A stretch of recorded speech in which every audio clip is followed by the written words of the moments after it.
And the honest truth to me is simple, that we can accuse each other, we can point fingers. The question is, who is actually better off? I'm a northerner, I'm from Kano State, and I have been accused by colleagues and brothers in a very civil political discussion of dominating the polity, dominating the economy, and dominating the security. So I asked the question, if I dominate the polity, I have the president, yes, I have the executive council and appointees that are constitutional, just like every other state. But what is my economic situation? And what is my security situation today? So the question is it working for me if I dominate somebody? It's not. The question is, look at all the indices of development.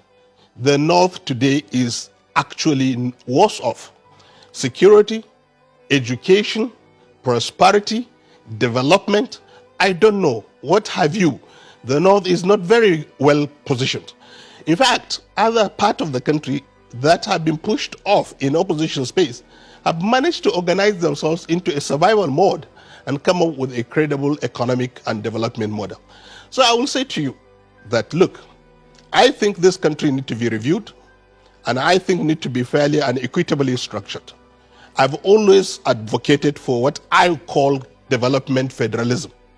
Development federalism, in my view, is a consensus by the 6 regions and Abuja to create a development template over time and devolve power gradually to the regions and to the states. The truth of the matter is, we all need to go back to our states. If all the states are working, the federation will be working, because development is not in isolation. Everywhere you go is either a local government or the state.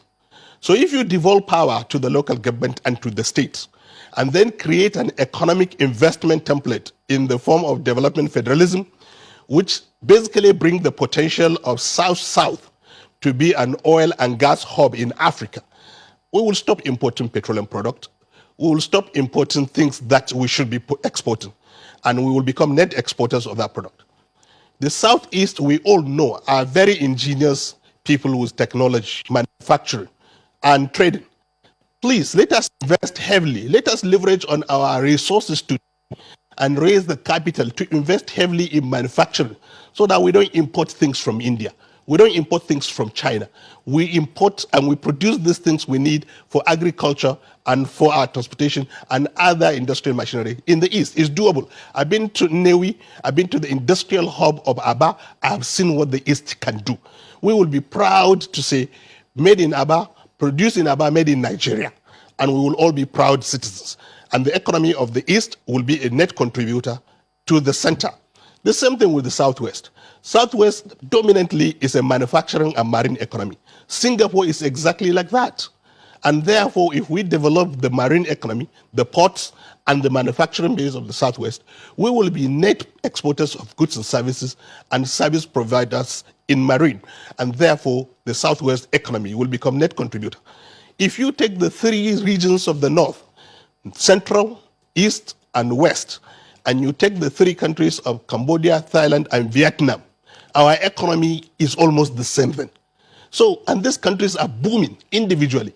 If you invest today in these regions, in agriculture, agro-processing, and organized market, with the standards for export, standard for feeding Africa, we're even lucky that the African Continental Free Trade Agreement is in effect.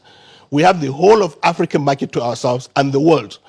We will be one of the richest regional zones in Nigeria. Therefore, the North will now become net contributor to the center. And Abuja can maintain our sovereignty, can maintain our identity, can maintain our defense, can maintain our currency, and we raise the flag. Now I am saying honestly, the structure of this country is not working. I don't want to be accused even when I am suffering. I want my people to wake up and rise up and feel proud, just like every other Nigerian will feel proud when that sense of ownership is created. We should review. After all, the amalgamation has expired and the constitution is to be reviewed by the National Assembly. So the question is, what is the process? Now there are 3 different dynamics going on. The first one is the National Assembly has set up a very, very credible committee reviewing constitution. The question is, can they change Nigeria to a point where they can change the such that the structure can say, we don't want two bodies in the National Assembly? Can they do it? We want to save cost and have only one unicameral body. Can they do it? So can they meet the aspiration of this change?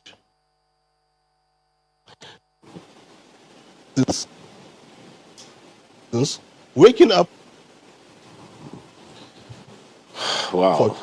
to create a platform for this competition. And the third one is the one we don't want. It's eruption, it's anarchy. And that is important. And when you mention that DSS is talking about anarchy, I get very worried because we're almost there already. That citizens are advocating for change in an undemocratic way is not where we want to be.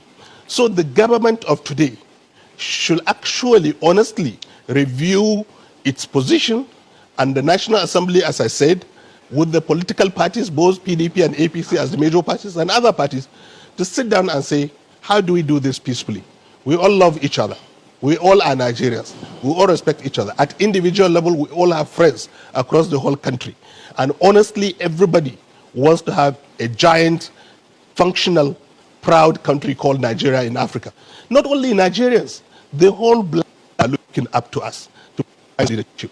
We are better up together, but we need to have a functional structure. If there are several other people up north who have views such as yours, then they ask natural questions. So why are you not speaking up? Are they actually talking to the presidency to understand that, look, this is what people hear, this is what people feel, this is what people think should go on, if we need to pull together as one? Well, I think, honestly, this is a process. This is an evolutionary process for us in the North. You know, I mean, decades back, if I sit down here and say to you that I want this country restructured, if I go back to Kano, I probably will be, stoned or harassed. But I can tell you now that the reality of the country's structure is down on everybody, that it's not workable. And this is one of the factors that made us realize all of that. We used to think that it is about getting a super leader, a credible leader that can move this country forward. And we actually bask in the Europea of, oh, he is our president. And I think in history of this country, there was never an individual, and there still has not, we haven't had one, that has enjoyed the support of the ordinary people, that has raised the hope of everybody, that has the credibility to say that his individual credibility will rub on the country leadership than President Muhammadu Buhari. And the North rooted for him for decades and spent money and time and invested so much in his becoming the president of this country. Today, we are discussing all the challenges the country is facing under the same President Muhammadu Buhari. So we are coming to the realization that it's not about individuals now. It's about the system. It's about the fact that the system is cobbled in such a way that there is what I will call a pull him down syndrome. There is internal squabbles for power and positions. There are forces working counterproductively for the way the country moves forward. And all of those forces emanates from those regional dynamics. The sense, real or otherwise, of marginalization, the sense of domination, the sense of opportunity and patronage is skewed to one part of the country or one ethnic groups. And all of these perceptions are becoming reality in our life. Reality in the sense that there are examples we can show. Another most important thing was that the president was perceived to be, like we said, a general, but also a very, very credible anti-corruption crusader. He has stated this, he has demonstrated this, he has lived this. And now we are witnessing that the system can actually leak and can invite people who can actually be marauders that can wreak havoc on the system. Unfortunately, the president's capacity and individual integrity did not stop all of that. So we are coming to a point where we are saying, you know what, it's not working anymore. And I'm not alone in this. I can assure you. Are you making there are quite a number of excuses? young Are you making excuses for the president? Because there's people who will say that he hasn't quite exercised fully the position or the powers that his office bequeaths on him. So, for instance, you talk about agitations. The people who have talked about appointments, for instance, how the appointments the president has made is not reflective of the diversity of the country. I mean, when you look at the ethnic groupings, for instance, that's one. Even women complain about how they have not been sufficiently represented in the president's cabinet. Let's even take the cabinet, or not to now talk of the government in general. So has the president exercised to the full extent the credibility that he brought on board, the powers that his office bestows on him? Have we fully explored that first? The fact that oftentimes things happen, we don't get to hear consequences. Cabinet reshuffling hasn't exactly taken place. I could see in other administrations, not that they yielded much fruit, but at least it would seem that there was some consequence if there were any reportage for misdemeanors or questions to be asked about what was going on in ministries, departments, and agencies. Have we seen that yet? I have just said to you that one of our despair is that the president hasn't manifested as the General Muhammadu Buhari we voted for. And therefore, like you rightly observed, Mofe, that he has not applied himself as his attribute, as he was known. In fact, we always joke within the cycle of a young generation that we voted for General Muhammadu Buhari and we have President Muhammadu Buhari. Two very different people. And honestly speaking, you've always highlighted that, cabinet appointments, oppositions is skewed towards a section of the country and people. I can tell you one thing, we are complaining about that too. What is important is it is skewed towards incompetent people. There are people in this administration that are not capable of managing their space. They are brought. We have a history of this administration. There were days we discussed about cabals running this country. We all knew many people came on board during those days and how they came on board. I'm sorry to say that is where the foundation of the problem started. And because this administration, like you rightly pointed out, has not restructured itself, has not purged itself of some of these people, we still live today paying the price of those people's incompetence. It is unfortunate that honestly we are suffering. Look, you can say anything you want about that it's our party, it's our government, it's our president. Yes, the KPIs are very clear. The KPIs after 6 years, we have only 2 more years. Next year, by now, it will be full political storm in this country. Nobody will be talking about the president's and the development agenda. I am telling you, it is time for stock taking.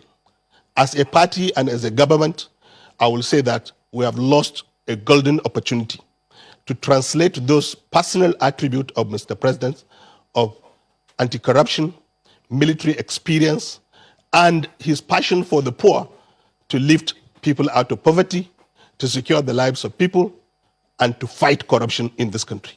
How widely shared are these sentiments that you express so boldly on television? How widely shared is that within the ranks of the APC?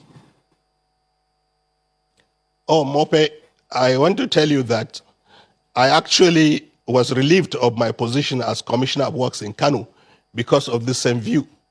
And I still stand by them. This country should be ruled democratically.